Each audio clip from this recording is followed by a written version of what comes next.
ఇతనికి మనసు చలించిపోయింది, అంటే భావన మారిపోయింది. ఎప్పుడు దాని భావన మారిపోయిందో ఎప్పుడు లే అని లేపేశారు బాబాగారు. నాపెప్పుడు కరుణాకాలు కరుణిస్తారని. ఎందుకు వచ్చింది దానికి? ఎందుకు ఆ ఈర్ష్య వచ్చింది? హేమంత్ పంత్ గారు ఈర్ష్య అనుకోవాలి దాన్ని. ఎందుకు వచ్చింది అది? ఆ భావం ఎందుకు వచ్చింది? వికల్పం ఎందుకు వచ్చింది?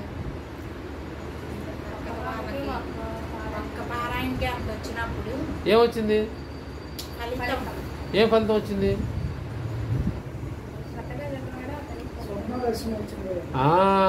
అది అది పట్టుకోవటం అంటే. స్వప్న దర్శనం ఇచ్చాడు. ఒక్క సప్తాహ పాలన అవుతూ ఉంటూనే బాబాగా స్వప్న దర్శనం ఇచ్చారు సాటికి. మరి నేను 40 సంవత్సరాల నుంచి చేస్తున్నానే, నాకు ఎప్పుడు స్వప్న దర్శనం ఇవ్వలేదే. ఇక్కడికి 7 సంవత్సరాల నుంచి వస్తున్నానే, నాకు స్వప్న దర్శనం రాలేదే. ఇది ఆయన మనసు వికల్పం వచ్చింది. ఇది ప్రయోజనం పొందింది.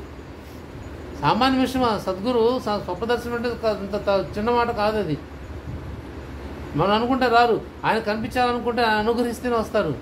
అందుకు ఆయన వికల్పం అయిపోయింది. సాడే ఒక్క పాలన ఎంత ఫలితమా అంటే అది ఏం ఫలితం పొందాలా? బాబాగా స్వప్న దర్శనం ఆయన పొందిన ఫలితం. అందుకని మనసు వికల్పం అయిపోయింది. ఎప్పుడైతే ఇది వచ్చేసిందో లే అని లేపేశారు. అంతే. బాబాగారి దగ్గర ఎవరైతే నిజాయితీగా సిన్సియారిటీతో ఉంటారో వాళ్ళని మాత్రమే ఆయన దగ్గర కూర్చోబెట్టుకుంటారు. ఎవరికైతే నిజాయితీ కోల్పోతామో, ఎవరికైతే పట్ల భక్తి శ్రద్ధలు కోల్పోతామో, అహంకారం వస్తుందో వాళ్ళని తరిమేస్తారు బయటికి. ఉండనూరికి అక్కడ బాబాగారు ఇది అనుభవం, వాస్తవం. ఇది తలెత్తిందా తప్పుకో, సహజంగా తప్పిస్తాడు. మళ్ళీ ఇదిగో నా వల్ల మీరు వెళ్ళారు నేతో అని అక్కడ భావన రాని సహజంగా మనకి బయటికి వెళ్ళిపోయి చేస్తారు బాబాగారు. ఇది సద్గురు లక్షణం. ఇది చాలామంది అలానే వెళ్ళిపోతారు. సత్సంగాలకు వచ్చేవాళ్ళు కావచ్చు, లేకపోతే మందిరాలకు వెళ్ళవచ్చు, పారాయణ చేసేవాళ్ళు కావచ్చు, అనేక రకాలుగా ఉంటారు. నేనే చేస్తున్నాను, లేకపోతే ఒక రకమైన గర్వహంకారాలతో ఎవరైతే ప్రవర్తిస్తారో మేము కాబట్టి ఉంది, ఇలా చాలా భావాలు ఉంటాయి. మేము చెప్పితే జరగదు, ఇట్లా అన్ని భావాలు ఉంటాయో అలాంటి ఎప్పుడైతే వికల్ప భావాలు వస్తాయో, గర్వహంకారం వస్తాయో అప్పుడు సహజంగా బాబా గారు దూరం పంపించేస్తారు. మనల్ని మనం వెళ్ళేట్టుకు చేస్తాడు ఆయన. వెనక తిరిగి చూస్తే బాబా గారు మనం చాలా గ్యాప్ ఉంటుంది. ఎవరైతే నిరహంభావంతో నిరహంకారంతో ఉంటామో, తలంచుకొని ప్రేమగా ఉంటామో ఆయన మాత్రం దగ్గర కూర్చోబెట్టుకుంటారు. బీవిదేవి చెప్పింది అదే. ఎక్కడ కూర్చోనేందుకు రా, ఎక్కడ నా దగ్గర కూర్చో, అక్కడేం చేస్తున్నావు అని. మూలెక్కడో బీవిదేవి కూర్చుంటే బీవిదేవి గారు అక్కడేం చేస్తున్నావు, రా నా దగ్గర కూర్చోబెట్టుకుందాం పిలిచి. మరి అలా మనం అర్హతను పొందాలి, అలా కూర్చోబెట్టుకోవాలి బాబాగారు మనల్ని. ఇప్పుడు మనం కూర్చుంది ఎక్కడ? బాబాగారు ఒళ్ళో. బాబాగారు ఒడే. సత్సంగం వేరు కాదు, బాబాగారు వేరు కాదు. సత్సంగంలో కూర్చున్నట్టు మన బాబాగారు ఒళ్ళో కూర్చున్నాము, మనందరం బిడ్డలు. కాబట్టి ఆయన మనల్ని ఆదరిస్తున్నారు, ప్రేమిస్తున్నారు, మన భక్తిని శ్రద్ధని స్వీకరిస్తున్నారు. ఇది అర్హత ఉంటేనే ఉంటుంది. అర్హత ఉన్న వాళ్ళకు ఆయన ముందు కూర్చొని వచ్చి స్మరణ చేసుకునే భాగ్యం ఉంటుంది. అర్హత అయిన వాళ్ళకు ఉండదు.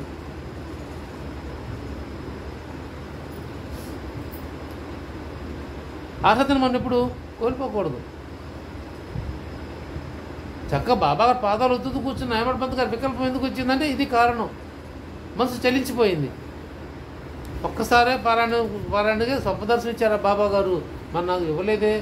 40 సంవత్సరాలు చేస్తున్నాను నేను, 7 సంవత్సరాలు బాబాగారి దగ్గరికి పోతూ ఉంటున్నాను, అయినా నాకు స్వప్నదర్శనం ఇవ్వలేదా అని వికల్పం వచ్చింది. ఎప్పుడైతే వికల్పం వచ్చిందో అంక లేగు అని చెప్పి లేపి శ్యామ దగ్గరికి పంపించారు. సంకల్ప వికల్పాలు మన ఆధీనంలో ఉండవు, మనసు ఆధీనంలో ఉంటాయి. ఆ మనసుని మనం కంట్రోల్ చేసుకోగలిగితే సద్గురు పట్ల మనకి దృష్టి నిలుస్తుంది.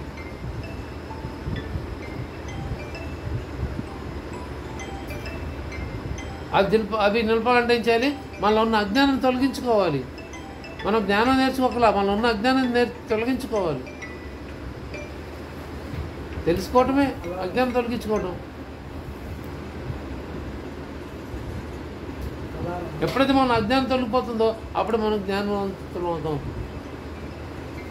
అంతే. జ్ఞానినా తత్వదర్శినా అన్నారు. జ్ఞానం ముందు వేస్తే ఏమవుతుంది, అవగ్రహం వేస్తే ఏమవుతుంది అన్నారు. అంటే జ్ఞానం నేర్పబడేది కాదు,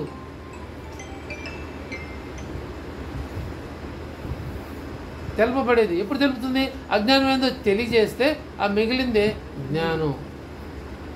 జ్ఞానిన తత్వదర్శిన అన్నారు. అందుకే ఉపదేక్షించితే జ్ఞానం జ్ఞానిన.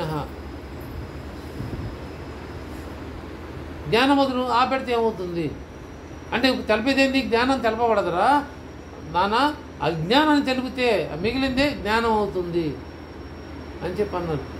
ఒకే అక్షరంతో అర్థం మారిపోయింది. ఉపదేశం చేసేది కాదు జ్ఞానం. మరి ఏం చెప్తారు? అజ్ఞానం అంటే తెలిపాలి, తెలిపితే మిగిలింది జ్ఞానవంతులం అవుతాం.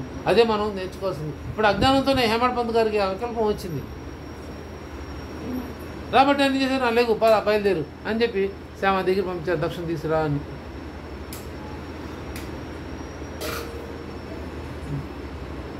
అప్పుడు కానీ ఆయనకి అర్థం కాలేదు. బాబా శ్యామ దగ్గరికి వెళ్ళిన తర్వాత ఆ రాధాబాయి దేశముఖ్ కథ చెప్పిన తర్వాత కానీ ఆయనకి అర్థం కాలేదు మొత్తం. మరి ఏం కావాలయ్యా? అదొక భక్తి శ్రద్ధలు కావాలి. భక్తి శ్రద్ధలతో పారాయణం చేస్తే ఆయన ప్రకటమవుతాడు, మనకి అనుభవాలు కలిగిస్తారు. అందుకే దాసగణం బాబాగారు ఏమడుగుతారు? నామ సప్తాహం చేయరా దాసగణం అంటే బాబాగారు ఏం చెప్తే బాబాగారు దాసగణికి చెప్తాడు, చేస్తాగా నా విఠుడు ప్రత్యక్షం అవుతాడా? చేస్తాగానే విఠుడు ప్రత్యక్షం అవుతాడా అని క్వశ్చన్ వేసాడు. మళ్ళీ ఎదురు గురువు చెప్పిందే చేయాలి, ఆచరించాలి, అంతే. ఎదురు ప్రశ్న వేయకూడదు. విఠుడు సాక్షాత్కరిస్తాడా? భక్తి శ్రద్ధలతో చేస్తే తప్పకుండా సాక్షాత్కరిస్తాడు అని చెప్పన్నారు. కండిషన్ పెట్టారు. ఆయనకైనా దాసుగణికైనా మనకైనా ఎవరికైనా అదే. భక్తి శ్రద్ధ ఎక్కడైతే ఉంటాయో అక్కడ మనం అనుభూతి పొందుతాం, అక్కడ అనుభవాలు పొందుతాం మనం.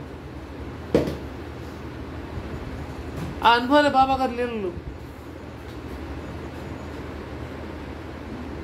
వారిచ్చే అనుగ్రహమే.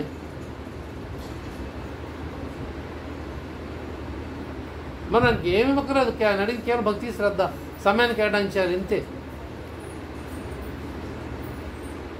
ఈ సమయం కేటాయించేదంతా అక్కడ బాబాగారు దగ్గర రికార్డ్ అవుతూ ఉంటుంది.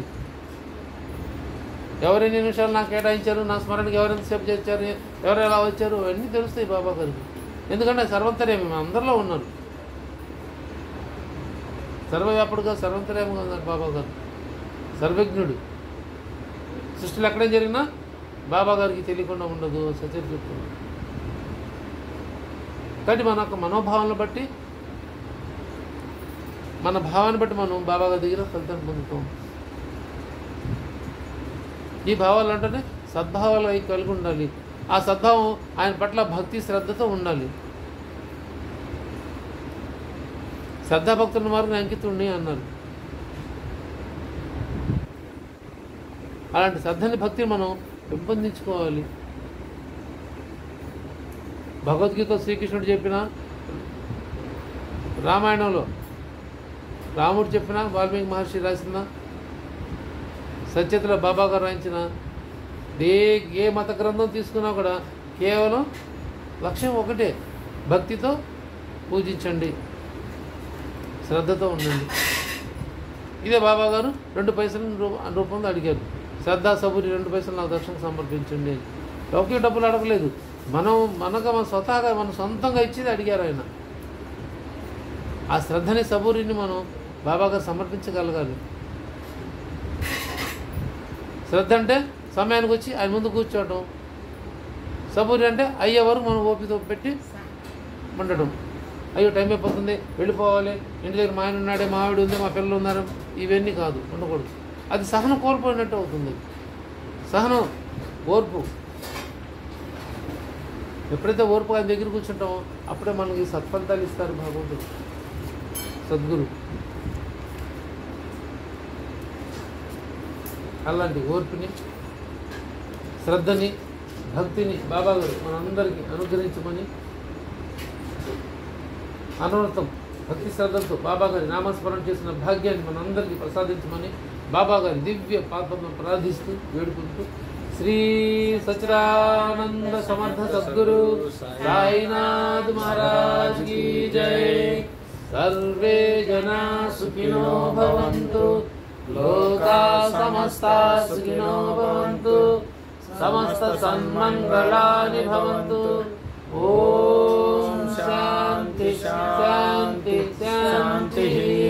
करचरणकृतं वा कायजं कर्मजं वा श्रवणनयनजं वा मानसं वा पराधं विदितमविदितं वा सर्वमेतत्क्षमस्व।